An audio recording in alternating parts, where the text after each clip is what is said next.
ਦੋਸਤੋ 180 horse power ਤੇ 6 cylinder engine with turbo ਵਾਲਾ ਇੰਜਨ ਜੇ। ਔਰ ਦੇਖ ਸਕਦੇ ਤੁਸੀਂ 4x4 AC ਕੈਬਨ ਆ ਦੇਖ ਸਕਦੇ ਹੋ ਤੁਸੀਂ।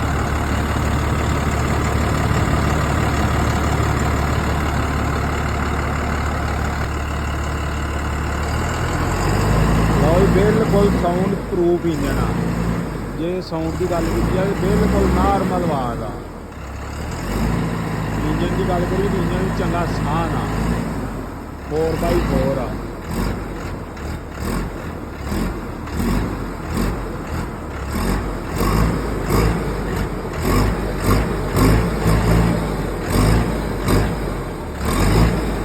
लो दोस्तों तो मेरा इंजन भी चेक करवाने हैं। और बैक साइड तो गल की जाए तो देख सकते हो तुम लैंका शैंका बैक साइड चंगा धरती तक ट्रैक्टर है जी।